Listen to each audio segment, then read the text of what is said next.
everyone. Welcome to the 426th episode of the Internet of Things podcast. This is your host, Stacey Higginbotham, and your co-host, Kevin Toffel. And, I bet you can guess what we're going to talk about today. It is going to be all Apple all the time. No, we're going to talk about the Vision Pro just because we think it's a game changer for computing. We're also going to talk about some of the other announcements from Apple's WWDC event this week. And because Canada is on fire, we'll be talking about ways that you can monitor your air quality and improve it inside from me, a self-proclaimed expert, having lived in Washington State for the last 4 years, where this happens a lot. We're also going to be talking about the FTC's actions for both children's privacy and its actions against Ring for illegal surveillance. A lot of stuff. We're going to be talking about some Fitbit stuff and Google Home. We'll also be hearing from our guest this week, Misha Benoliel, who is the CEO and co-founder of Nodal. This is another decentralized wireless network. This one is Bluetooth, and we talk about how it's different from things like Helium, why we need decentralized networks, and why Bluetooth makes sense or doesn't. Your call. He'll make a case. But first, we're going to hear a message from our sponsor. And this week's sponsor is Particle.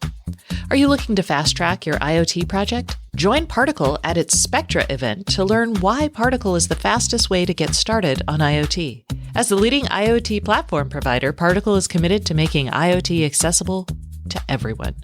Their newest Wi-Fi modules make it easier than ever to get started. So you should join them at Spectra on June 21st. This is going to get you first access to the Photon 2 and let you hear all about the exciting enhancements that Particle is making to its platform. Whether you're an experienced developer or just starting out, Spectra is where you'll find the latest information for Particle customers and users. That's on June 21st, and you can visit spectra.particle.io to register. Okay, Kevin. Stacey. Let's talk about it. Monday, did the world change overnight? Well, no. Or at 10 a.m.? No. Or at 11 a.m.? No, but the world is changing.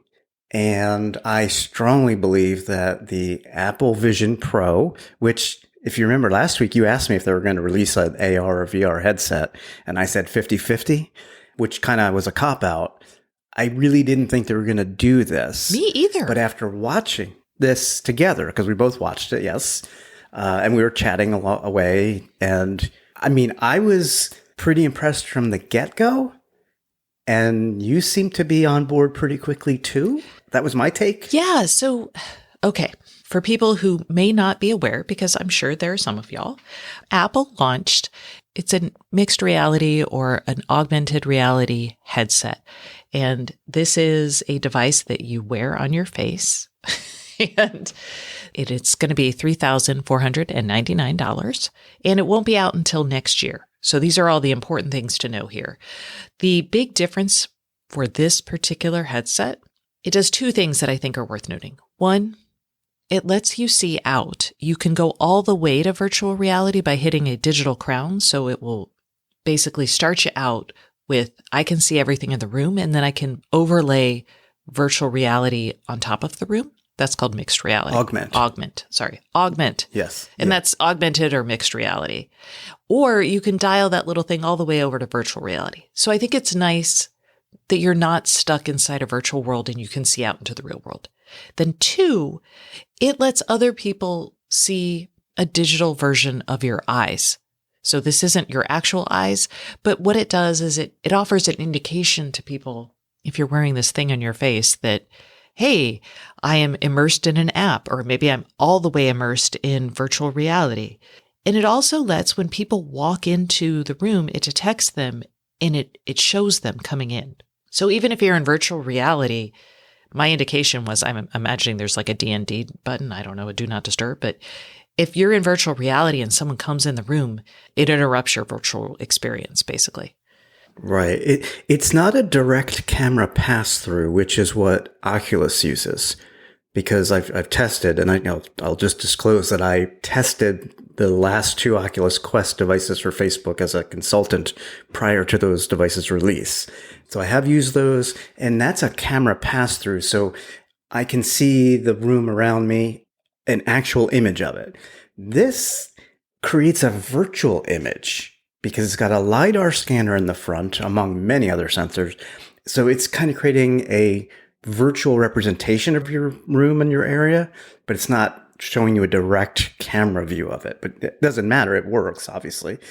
The eye thing on the outside, that, as you said, is also virtual. You have to scan your face with the headset before you use it, and it will create this avatar of you, a much more lifelike avatar than anything we've seen on other devices. I won't even name because there's been so many. And that's what people would see if you're in a FaceTime call, for example. Not you, but a virtual avatar of you that looks a lot like you. So that's how they kind of break the social issue there, although I don't think they fully break it, but that's a whole nother piece to the puzzle. Yeah. So let's talk about the hardware really fast first, because we're hardware nerds. Mm-hmm. There's a lot. And we'll just tell you we're excited. We'll talk about why we're excited. But first, I mean, the hardware actually is one of the reasons why I'm excited. It's a pretty impressive piece of kit. So there is the Apple M2 chip. I'm going to start with the chips because I love chips. Go with the chips. Yep. And the M2 chip, it's running inside their computers. By the way, they did announce all of their devices are now running Apple Silicon now. Woo! But the M2 chip is super powerful. It's allowing them to do a lot with vision. I think there are 23 million pixels on each screen. So 23 million pixels screens, one for each eye, that this is powering, which is pretty impressive. And then there's a second chip, the R1 chip, that is handling the sensor processing. And there are a dozen sensors. How many? There's cameras. Kevin, tell us all the sensors, or as many as we know. Yeah, there's as many as we know. That's correct. There are 12 cameras. Some are inside the device, some are outside the device.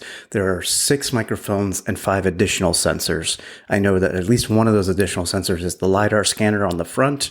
There's a dual true depth camera also on the front. We'll talk about what you do with that later. So tons of sensors. I had seen that the R1 keeps the latency down to 12 milliseconds. So that way the sensor readings can update the screens inside in less than 12 milliseconds.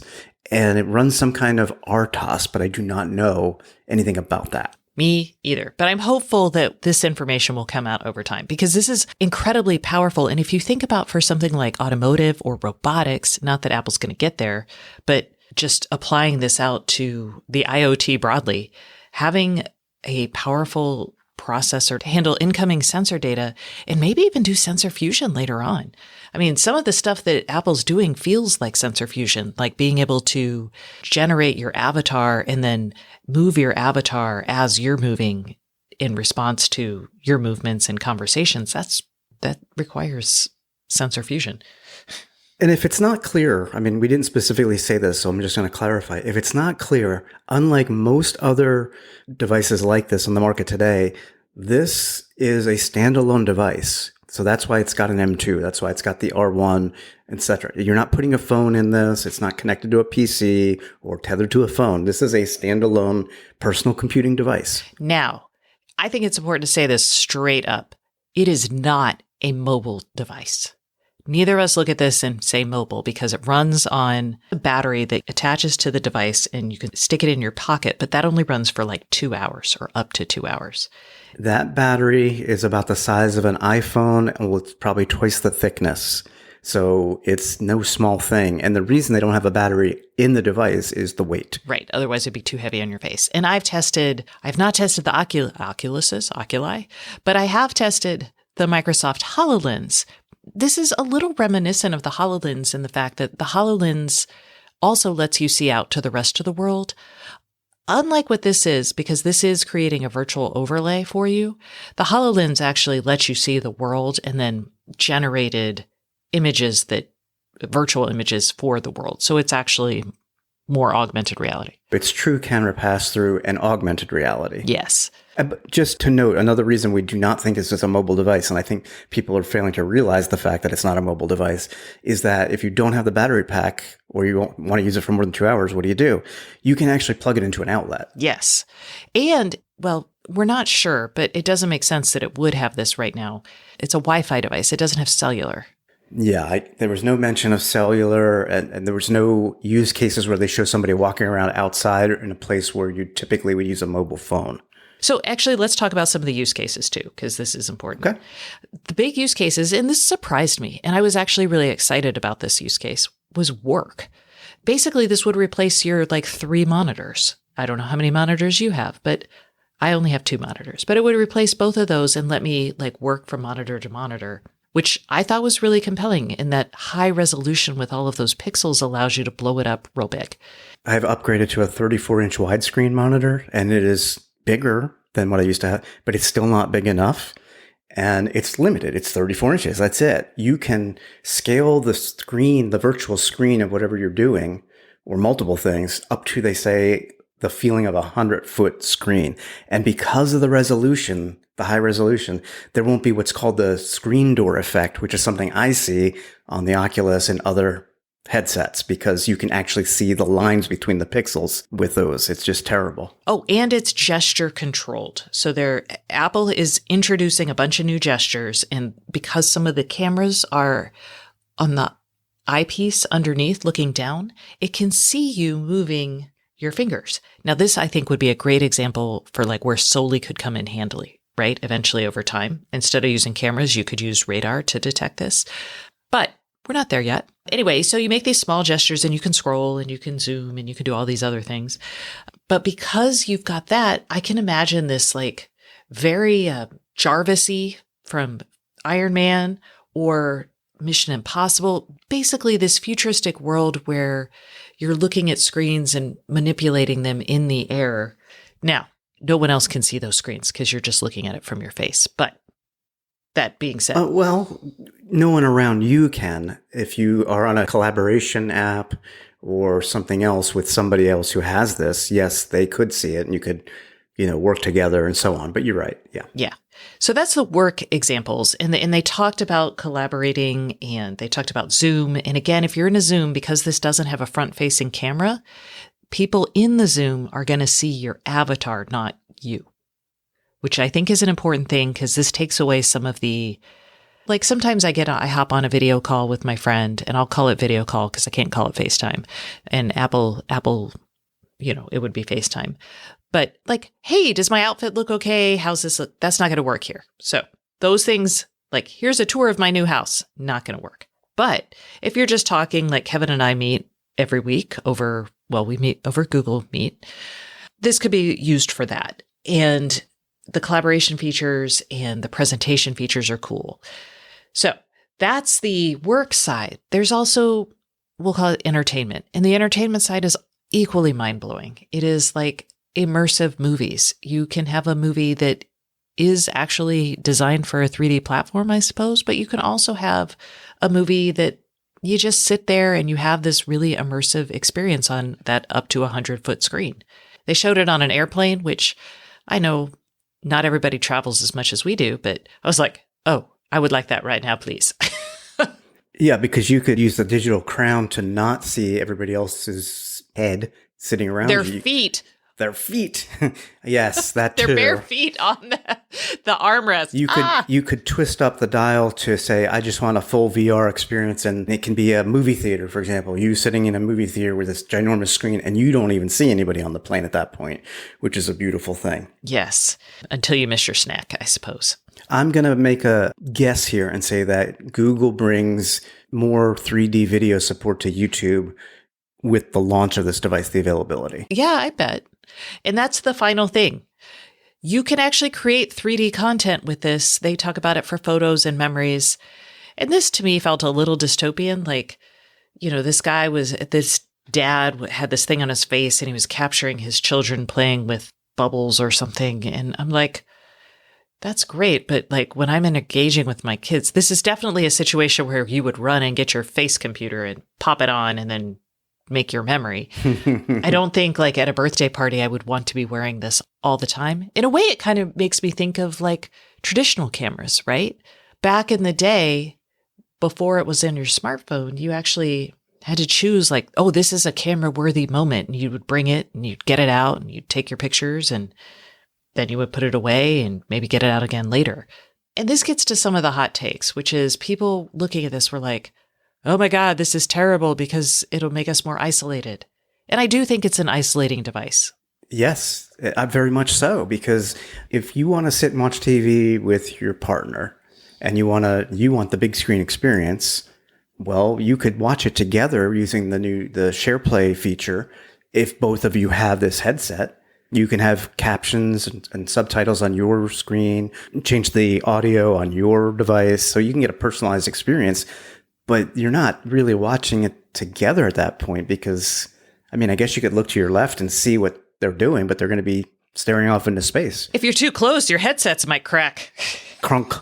Yeah, there's no proximity sensor. I know that. So I do think it's going to be very isolating, and it's going to be a societal decision to accept that or not. I wrote about this and I'm like, do you want to see everybody staring off into space with these things on their faces, like they're jacked into the Matrix? Because that's what it could be, I don't want to say a worst case, I'll say a fully accepted case. Well, in a fully mobile case, we're not there yet. I mean, correct. Even on a plane, there are usually outlets, but you're going to have to plug the sucker in. So even that experience.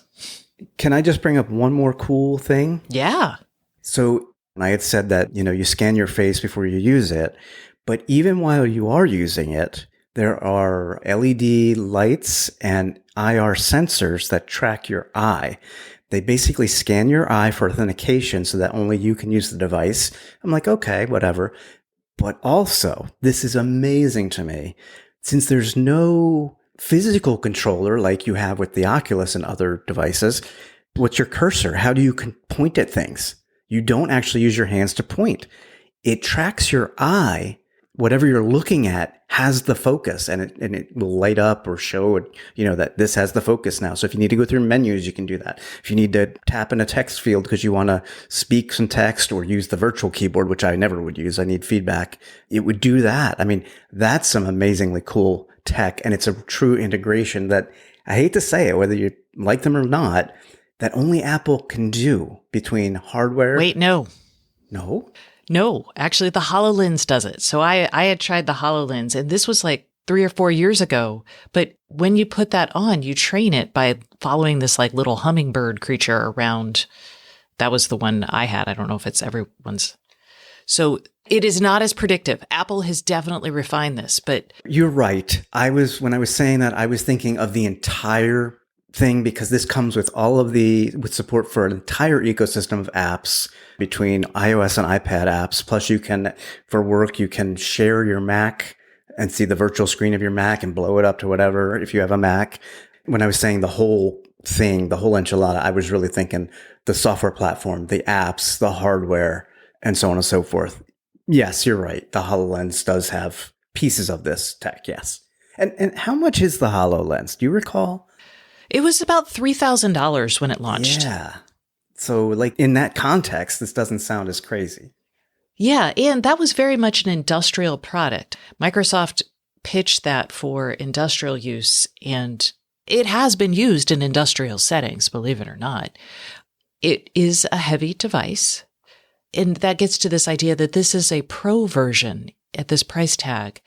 And so Apple brought out Disney's Bob Iger, the CEO, and really focused on the content, but they also had a throwaway mention to PTC, which is a company that does digital twins. Their ThingWorks platform is digital transformation and IoT integration for industrial settings. And PTC has software called Vuforia that is all about doing mixed reality in industrial settings. So it was kind of a throwaway mention, but I'm hoping to have PTC come on the show soon to talk about what that might enable and how it compares to other things like HoloLens, which has been out for a while. Although Microsoft has deprecated that, it's not there yet. And I think this is going to be a much finer, like a higher resolution experience. So I think that's good. And I also think it will be a lighter thing on your face. The HoloLens was heavy on your face, and it also didn't last as long, just like this. At least with this, you could change out the battery pack, if you needed to keep it mobile. But also people get sick. They got sick and they couldn't handle it on their face for too long. And it's unclear if this will be any better. I would say because I do believe that this is the beginning of a totally new personal computing paradigm. I would say this first generation model is not itself going to move the needle. I don't expect them to sell 10, 20 million of this thing, maybe a million, maybe, because of the price and because the tech isn't ready in a small, lightweight, power efficient factor yet. I think 2-3 generations, when the price comes down, it gets lighter. I think that's when it becomes a more mainstream type of device. Usually what has made tech cheaper has been Moore's law, right? When our expensive bits were the chips, right? Chips and memory. That was the expensive bits on computer for the most part, right? Moore's law helped that decrease in price, increase in performance. With Moore's law pretty much not a factor anymore, we're looking at the scaling of the cost of the cameras inside and LiDAR, and that has gone down. I don't know about like the cost of like the M2 chip or the R1, are those super expensive? Like I'm very curious to see what scales down and makes this cheaper. Is it going to be the glass quality over time? Like battery technology obviously will change the cost and the size function here. I just don't know. It's kind of a fun thing to think about. One thing that Apple is good at when they come out with a new product that usually has a new chip, like right now, everything's the M2 chip. You can get now the older models with the M1 chip for a couple $100 less. So maybe the Pro model has an M2 and they come out with a consumery model with an M1. I mean, that's going to save a couple $100, I presume. What else can they do? I don't know. Maybe they'll be able to reduce the sensors. Hard to say. Okay. Quick take. We're going to do a quick so how could this change IoT? I briefly mentioned in the industrial world, we could see something like this being used the same way we've used augmented reality in industrial, which is usually like helping train people for jobs that, usually take a lot more to train people on. Things like wiring, things like being able to see where things go in a complicated manufacturing setting.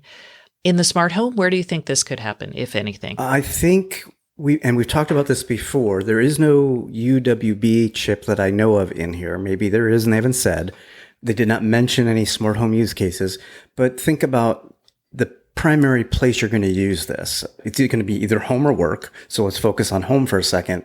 If I could look at a smart home device, just like and it had UWB, or just because HomeKit knows this device is in this room and the headset says, yep, yeah, I'm in this room, this device is over here.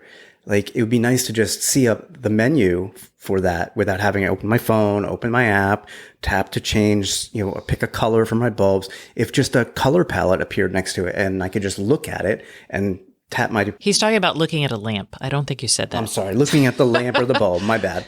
And seeing the controls for it. And I can just look at them and just, tap my forefinger and my thumb together for the click mechanism. And I've just changed the color, right? I can see all the attributes of that device and I can change them. I can look at my thermostat from across the room that I can't read, but I can get the actual temperature and the settings augmented right there next to it. I think there's a lot of interface opportunities here. Yes, I was going to say this is a great way to show a lot of complicated digital interfaces in a simple and easy to use format. So if I'm looking at something, I can turn it on or get the menu for how to control it, as opposed to on my phone, which might take a couple taps to get to. So that's one thing. That's how this might change, eventually design and thinking about the smart home. So what else did Apple talk about? From a smart home perspective, hey, you no longer have to say, hey, Lady S. Right? You can just say Lady S. And in fact, you would actually use the name, but we're not going to do that because we love y'all. Lady S also can handle 2 or more commands at once, which is nice because sometimes when you're talking to your HomePod, you got a lot to say. So yay! That is helpful. In the smart home, there was not much else. I was hoping to see something about more Matter updates, a little bit better stuff. They didn't mention Matter at all. And really the only true smart home thing I kind of saw was the new way you can charge an iPhone in horizontal landscape mode. They put a docking mode for the iPhone. So they put a docking mode, right. And it'll support widgets. So presumably you could put home widgets. Like I have them on my iPhone lock screen. I could have them there when the device is locked. it sideways and just tap away or do whatever. So Apple also announced that its tvOS 17 has a control center that you can probably use to access your cameras and scenes and stuff using the Lady S remote. Apple Home app also includes 30 days of activity history from all of your devices. And we'll probably see some updates in the UI later this year. I can tell you there aren't any now because I have the iOS 17 beta on an iPad mini and I see no visible differences. All right, there you go. And let's see. But there is a new feature. Well, I mean, Apple didn't really announce this, but the iOS app for Google Home now supports Matter onboarding. Yay! And that's good because historically you could only do it from Android phones. And this allows you, if for some reason you're not using HomeKit to onboard your devices, you can now use Google Home. Also, your iPad OS updates are going to let you control your lights from a home widget. Yay! That'll add interactivity to that widget, which is nice. We use it to control our home. And then the Apple Watch, this is kind of notable. They're giving devs access to more sensor data from the watch. So if you're building like a fitness app, that might be compelling to you. Their example during the keynote was, getting wrist pronation for a golf swing check app. So that's enough Apple. That's enough Apple for a while. Yes. Yeah, let's talk about air quality briefly. Look. Oh, let's. Kevin, right now, what's your AQI? 400. My air quality. What's the I? Index. It's air quality index. Yes. It took me I was like, what is it? Yeah. I think anything over 200 is considered bad. I'm at the top of the scale right now in southeastern Pennsylvania, as is much of the Northeast. So I have a whole new regard and respect for everybody on the West Coast who has dealt with the fires, because right now there's one or many north of Quebec. And because of the low pressure system, it is circling all the smoke right down towards the Philadelphia area and New York. It's bad. Real bad. So I thought if you're in this area, plus it is about to be it is wildfire season, I figured we should tell y'all some things that are devices that may help you in your quest for not breathing in a lot of toxins. So 1, Kevin, your Nest display should have the AQI on it. Yes, that does. That's where I got my number from. So many of your displays and smart home devices that are related to air will tell you your air quality. So look for that, update them. So that's one. If you don't have any of these, but you really want to know, for $200, you can buy a Purple air sensor, air quality sensor, which I recommend this one because it's good. And if you set it up, you become part of a network that helps track air quality everywhere. So it is expensive. This is for people who are like, I want to be a citizen scientist. But Purple makes a very good outdoor air quality sensor. I could save you some money. Oh, save us some money.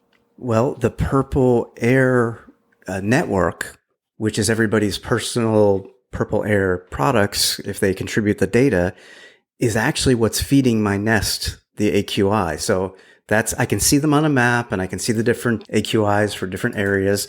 And if you just go to purple.com or purpleair.com rather, you can see your local map. Yes. So if your neighbor has one, you have the most up to date, because air quality really does, like if you are in a valley, it's very dependent on location, like very fine grained location. If you're dealing with inside, there's devices from companies like AirThings, Aware. Amazon actually has one that will work with Madam A. It's like $17. Some of them are more expensive, but these will all check for different elements of pollution and poor air quality in your home. For wildfire, what you want to look for is actually particulate matter. So ppms, that's what you want one to look for. Now, some don't measure that, so that's why you need to check that. If you have those, I would install them in conjunction with an air purifier. So there are smart air purifiers and there are dumb air purifiers. My favorite air purifier is the Coway Air Mega. This is not a smart air purifier.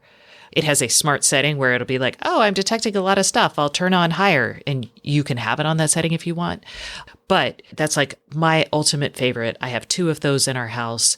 I also really like 3M actually makes a connected smart air purifier that you do have to buy the 3M HEPA filters to go into it. But that is also a good air purifier, and they make 2 sizes. And this is the other thing that's important. With an air purifier, you need to size it for your room. If you have a big room, you need to get one that moves more air. And you should keep those doors shut. If you're purifying, like I keep a smaller one in each of our bedrooms, and at night we run the air purifier and we shut the doors during wildfire season. The rest of the time, less. So the other thing you can do, because these are all very expensive options, but we're telling you these because, if you're a smart homeowner, you're like really want to play with this stuff. This is our audience. But you can also take a HEPA air filter and put it over a box fan, and that's going to help you tremendously. It's also important to keep your windows closed. If you have your windows open and are running air purifiers, you're literally just wasting your filter. There's no reason to do that. It's not helpful. It's like boiling water while putting ice in it. Don't do it. It's like having the air conditioning on with all the windows wide open. Oh, yeah, that too. The other thing you should do is get some extra air filters, because after like a week of intense wildfire smoke, you're probably going to need to change your air filters. So keep an eye on that, because change your air filters every 3 months doesn't work during wildfire season. So those are our big tips for you. Hopefully that helps. If not, and I'm sorry, we're all going through this apocalypse together. In smaller news, or actually this is pretty big news, but it happened last week and I covered it in the newsletter. The FTC and the Department of Justice has charged Amazon with 2 issues. The first issue was violating the children's privacy law by keeping kids' Madam A recordings. So they're not allowed to do that, and the FTC did fine them for that. And actually, the FTC also just fined Microsoft for the same thing related to the Xbox. The more interesting thing to me was that the FTC basically fined Amazon because Ring employees were able to see consumers' face data. They fined them $5.8 million. Amazon settled. But basically, the idea was, look, when Amazon bought Ring, they didn't have good face blinding techniques, and you could actually monitor a child's bedroom, for example. People talked about this. So the FTC says Ring failed to restrict employees and contractors' access to customers' videos. They also used customers' videos to train algorithms, and they did all this without consent. So in addition to the fine, Amazon has to delete the kids' data and the face data, and they also have to not use it in any work product. And this to me is really interesting, because what it's saying is you can't use that to train your algorithms. Now, how do you untrain an algorithm that was trained on this data? I was just going to ask that question. I don't know. I have questions out to people to talk about what this could mean, because this is what I thought would happen when GDPR was 5 years ago when that was implemented. I was like, oh crap, how do you pull that kind of data from an algorithm? I don't know. And nobody did at the time. So we'll see how this gets actually implemented. But it was worth noting. I'm disappointed in the fine amounts, because it was a settlement. So that's basically they're like, fine, we're just going to do this. That's a drop in the bucket for them, is my point. It is, but it does put everyone on notice. Like right now, if I were developing an app that dealt with kids, I'd be looking at both the Microsoft and the Amazon thing. And I'd be like, oh, no, back off. Let's rethink this. So that's what I think this was about. And they didn't want to keep fighting. Yeah.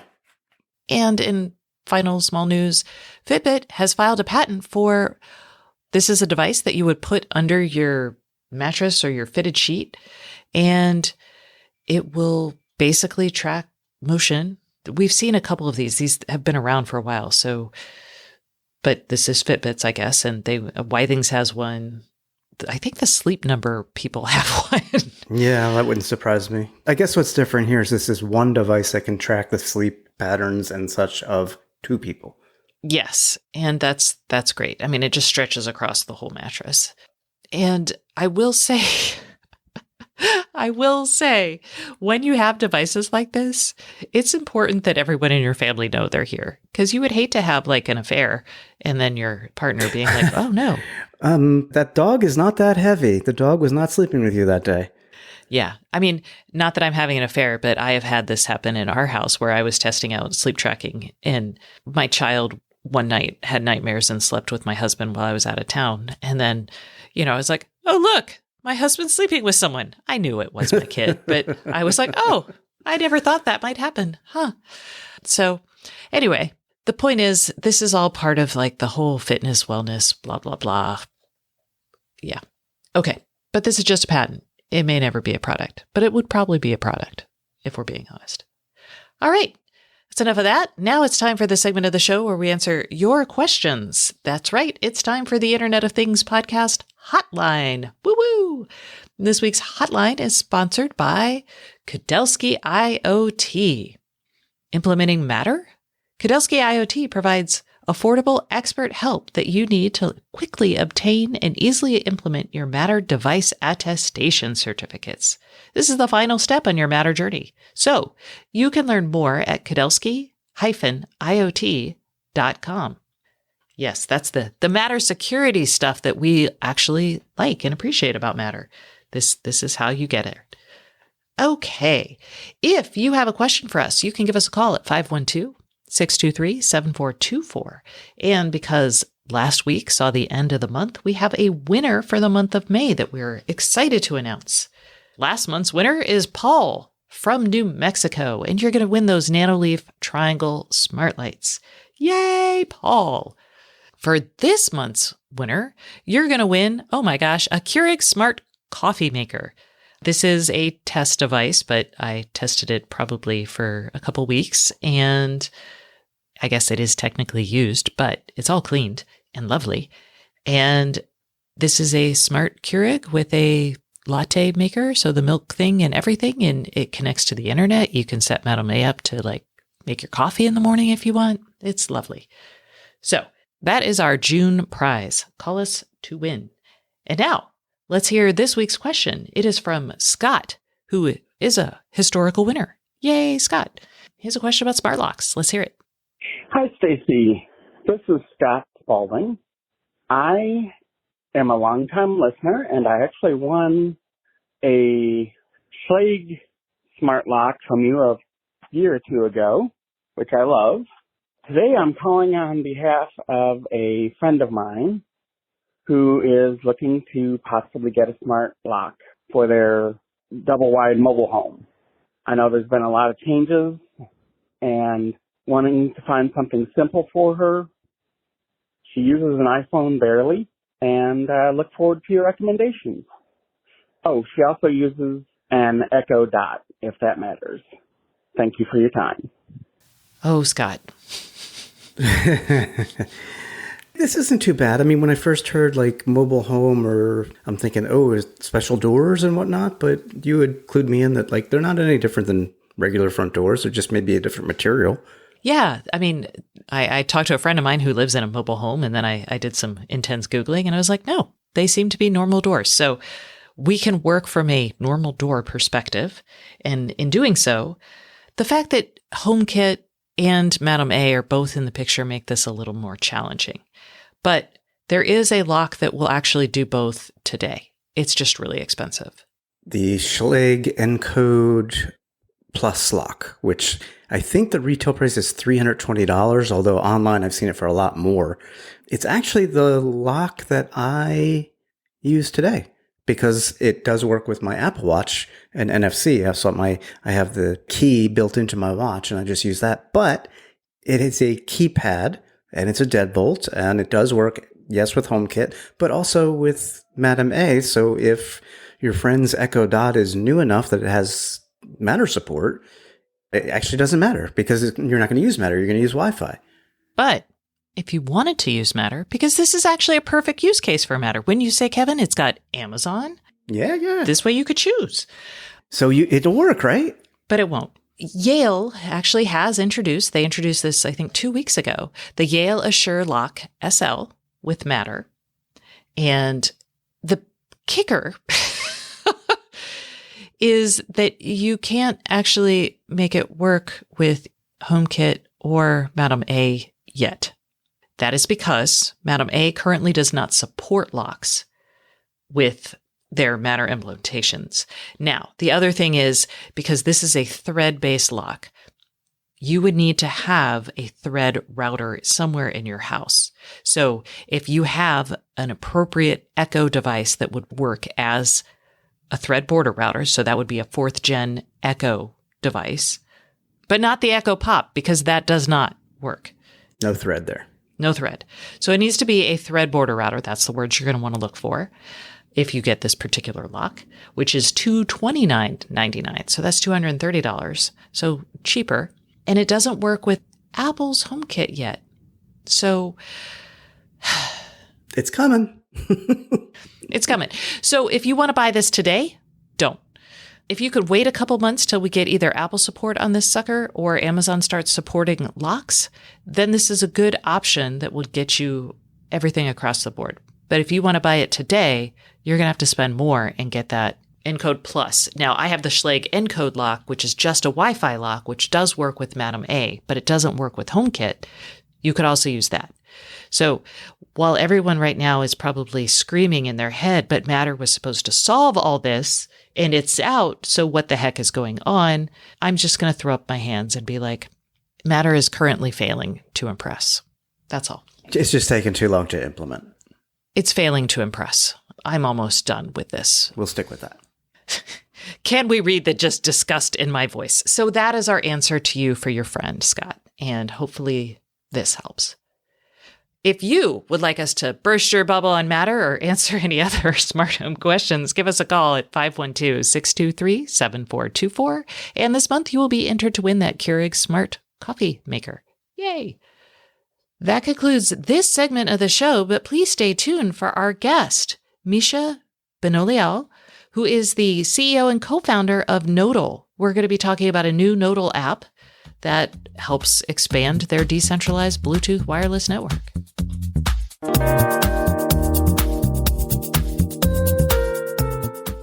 Hey everyone, welcome back to the Internet of Things podcast. This is your host, Stacey Higginbotham, and our guest today is Misha Antenor Benoliel, who is the co-founder and CEO of Nodal. Hello, Misha. How are you today? I'm doing great. Hello, Stacey. How are you doing? I am super well. And Misha, we have talked for years, maybe even not decades plural, but at least a decade, about decentralized networks. You've done a lot in the space. And Nodal is your most recent effort. And this is, actually, I'll let you describe what Nodal is. So Nodal is a platform that runs on mobile and blockchain.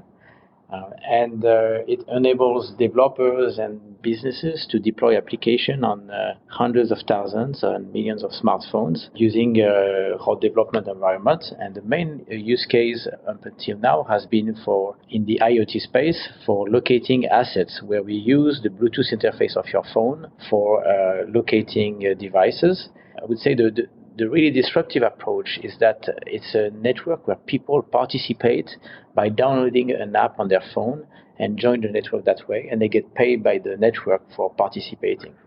Got it. And so this is kind of like, I hate to say it, but it is a similar idea as to what Helium has been doing with LoRaWAN, except you guys are using Bluetooth as a network, and it runs on, I have used this app on my phone for years. I've had it running on my Android phone. And the blockchain element is really just to incentivize people to download the app and let it use the network for location tracking. Yes? So the blockchain element brings the incentive mechanism that pays the node when they are active. So when you have the app installed on your phone, for maintaining the activity of the node on your phone, the systems rewards you. So it's very comparable to what people are doing in the Bitcoin network, except this time it uses very low energy, and it uses the Bluetooth radio, which is also low energy for connecting to the devices that are around the phone and locating the assets from the customers who are enterprise, basically using this network for locating their own assets and the assets of their customers. And you had launched this idea all the way back at the end of 2017. And when we first talked about it then, the idea was that, hey, maybe telcos or handset providers, you could do a revenue share with them and put this on many, many, many handsets. You've kind of shifted that a little bit, and now y'all are launching a completely new app that might help bring this to more handsets. Absolutely. We launched the first, it was really a beta version of the network, and it was launched at the end of 2017. We've been very early at deploying decentralized wireless networks, probably among the first one to really do it at scale. We had, for example, HTC, which is a well-known manufacturer of smartphones, who introduced a phone in 2019 that was having our app pre-installed and running on the. And more recently, we also basically launched a version of the app for iPhone and for Android for all phones. So that was done in the end of 2019. Today, what we are announcing is a very innovative way to grow the network. And so we launched an app which is called the Nodal Hotspot app, and it enables anyone who has an Android phone or a spare Android phone to actually install this app and control it from the main Nodal application. So we really like this approach compared to some other decentralized wireless networks that require you to make an investment in a specific hardware. This time you can just use your old Android smartphones or buy second-hand Android smartphones and turn them into hotspots. So we think it's a very innovative approach, and we like also the eco-friendly element of that approach. It doesn't stop third-party manufacturers to eventually build hotspots and dedicated hotspots that can run the Nodal app or the Nodal Hotspot app, and we actually are going to announce some partners soon. One of them is called Fastminer. And Fastminer is going to launch its own Nodal-based Bluetooth hotspot that people can buy? This is more for, I would say, professional applications, partners who want to have, for example, a dedicated hotspot in a warehouse or some retail location. They will be able to buy these devices that sole purpose will be actually to run the Nodal app. And let's talk about that, because unlike something like LoRaWAN, which has a longer distance, the Bluetooth range is pretty short. So if I put the Nodal app on a phone in my house, for example, it's not really going to benefit anybody who's not in my front or backyard or in my actual home. Who is the user of this? So it's a fair point. We think that power users will actually position phones in specific locations. You can have one running in your house. It can also be helpful, but you can have devices running in retails or warehouses, or even position these devices at your work, for example. The big advantage of Bluetooth Low Energy, and that's something I would say majority of people have a hard time to grasp, because when you talk about LoRaWAN, it's true that the range it has a very long range, but Bluetooth Low Energy is a technology that's adopted on more than 50% of all IoT devices already, and it's also using a very interoperable interface, which is called GATT. And you don't have that in the LoRaWAN world. I mean, very often, if you want to have a LoRaWAN device access a network, which is the case for accessing a Helium network, for example, or accessing an Amazon Sidewalk network, you're going to have this device to be very specifically configured to be able to talk to that specific network. And in the case of Bluetooth Low Energy and Nodal, it's really an open standard. Anyone who already has a device that uses Bluetooth Low Energy can leverage the network. And that's a big difference. Okay, that makes sense. And I can also see in an office building or a warehouse building where something like tracking might be important. Does this help with creating a mesh Bluetooth network? So it would work in that sort of situation if I had multiple of these running around in my building operations? So you can, if you have a building operation with several hotspots, or even some of your employees running the Nodal app, or the library of the Nodal app in the enterprise application, for example, all these nodes will participate to the network and will be able to connect to sensors or to tags or to IoT devices. So it works, I would say, like a mesh, if you consider that the mesh technology is basically connecting to a device and relay the information back to the internet. In that case, yes. So do you have any customers using Nodal today? We have one. I like to take this use case because it's very practical. It's deployed at a large scale today. We have an insurance company which is called Wool. They are based in Europe. They provide an additional insurance when you buy a vehicle at the dealership, and they offer you to put a Bluetooth beacon in the car, and then they use their network of users and another network to locate the vehicle. So in case the vehicle gets stolen, you have another way to be able to recover that vehicle using this Bluetooth network and by locating the car through the beacon that is installed in the car. So why would they use Bluetooth for something like this as opposed to cellular? What is the advantage there?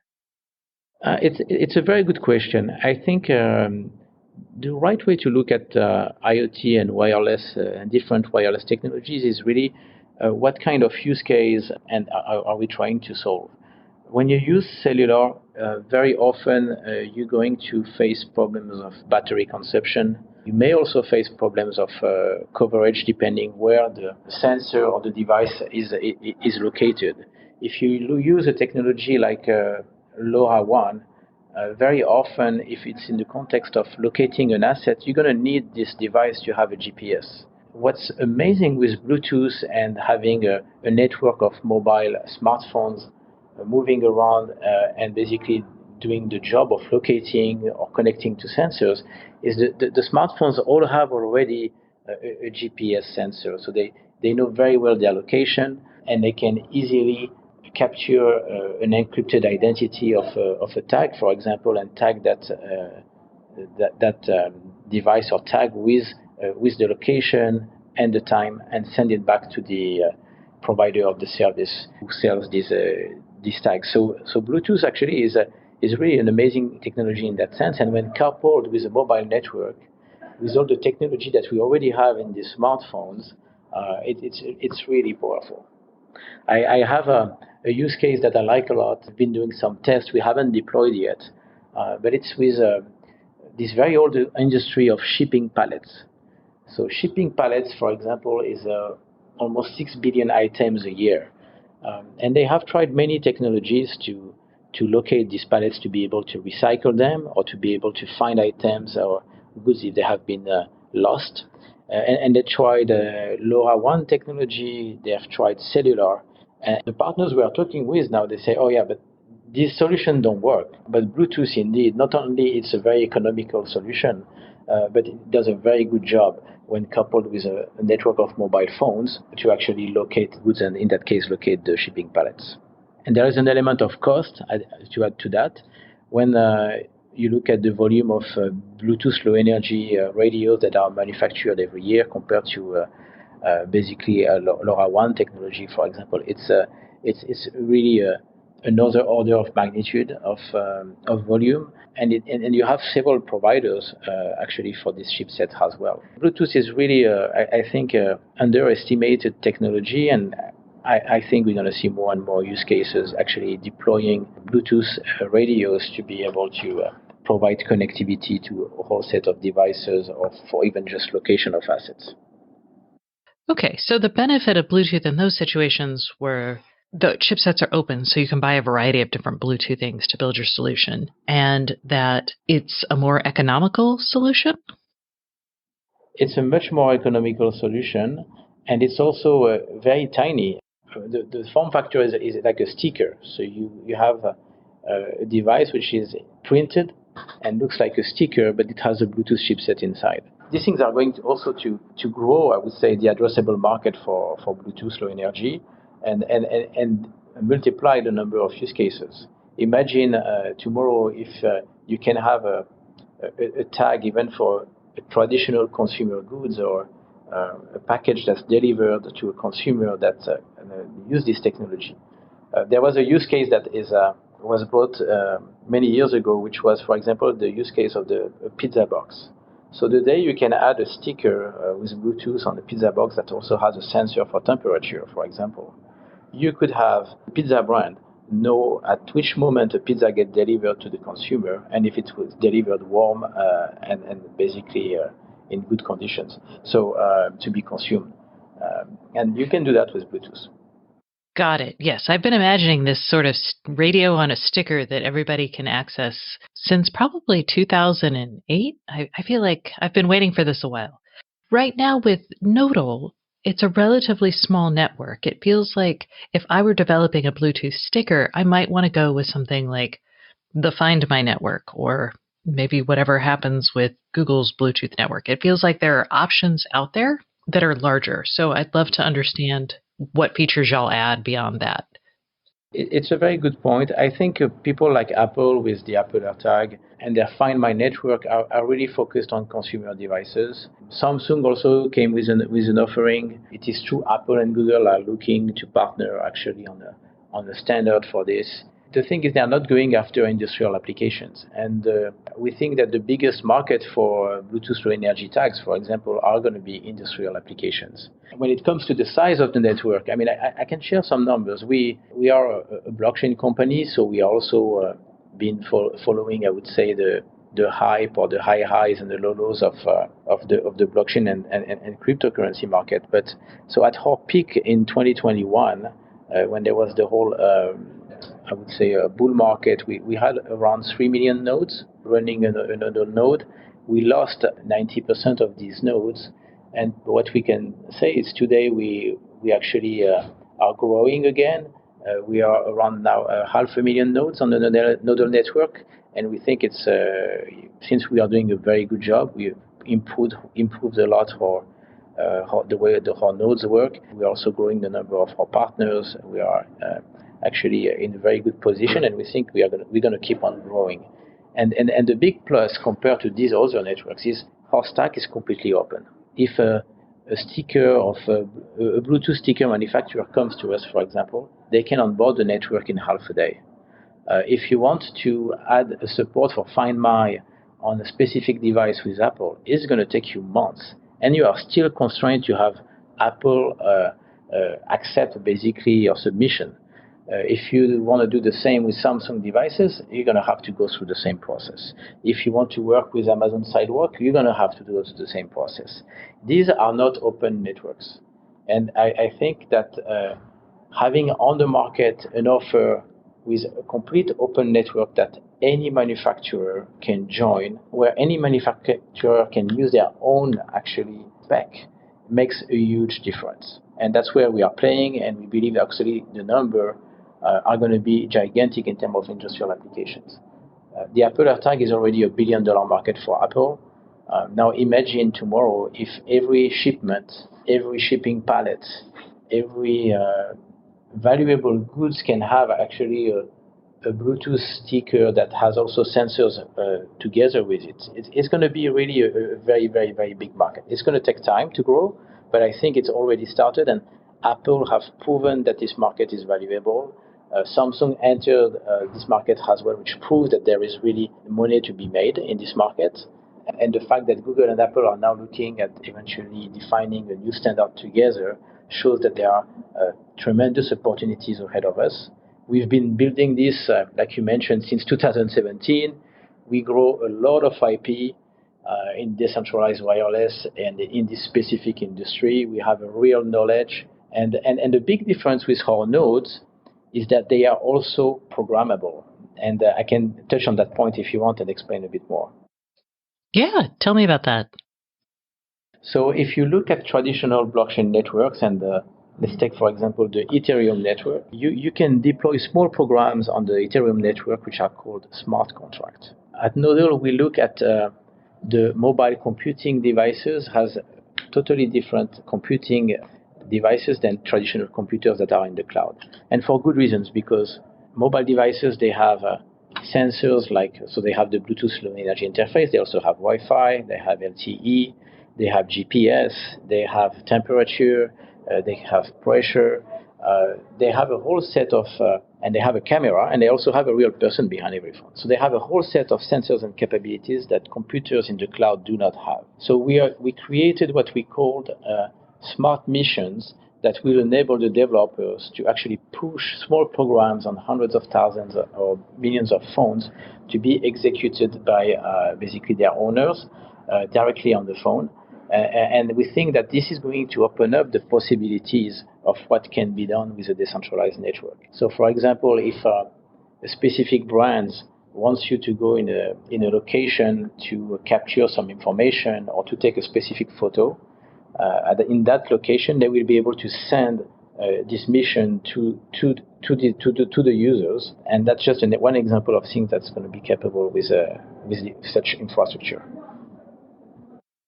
Okay, and you're entering into some fraught waters here because within the last year we saw, we'll call it bad behavior from the folks who set up the Helium network, and that was that they allocated a lot of their initial gains and hardware to them.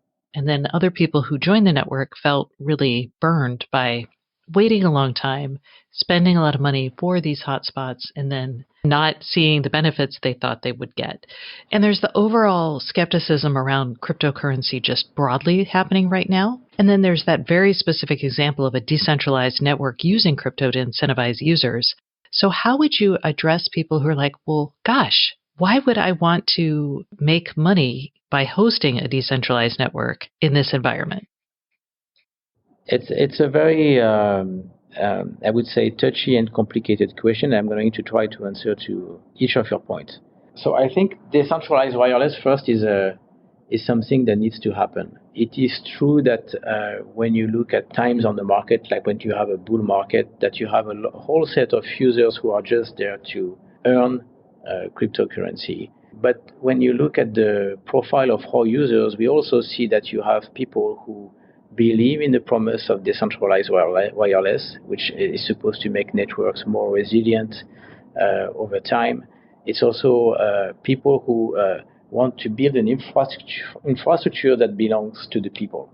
And I think that's a very important point. I won't comment on let's call them the competition and what happened in the past. I think there are a whole set of reasons why things didn't go well. And it's true that I can completely understand when people make a large investment in a device and then basically don't even recoup that investment, that a lot of people are pissed off. In our case, our offering is really for users to use their existing device. And in the case of this hotspot app that we are launching, we even tell to users you can use and recycle your old smartphones. Or if you really want to participate and grow this network, and because you feel you are part of this movement, then of building a decentralized infrastructure, then maybe some people, and we are sure some of them are going to use several Android devices or even buy second-hand Android devices and grow the network in their vicinity, in their neighborhood. And it's going to be very interesting to notice and see what happens there. But we are not asking anyone to actually really make an investment. And we are just saying to people, you have this device in your hand, it's a smartphone, everyone has one, and we think it is underutilized infrastructure. And we think that you can put this underutilized infrastructure and your underutilized smartphone resources to good use. And I think that's a pretty significant and big difference compared to what we have seen in this space and this movement of decentralized wireless in the past, and specifically in this blockchain and crypto ecosystem. That makes sense. I have been super optimistic about decentralized networks and the tying of those networks to the blockchain to incentivize users for a long time, because we do need a low-cost kind of ad hoc wireless network for IoT devices. So I'm going to just cross my fingers and hope that what you're doing is a success. Thank you so much for coming on the show this week, Misha. Thank you, Stacy. Okay, so thanks everyone for listening to this week's Internet of Things podcast. I really appreciate it, as does Kevin.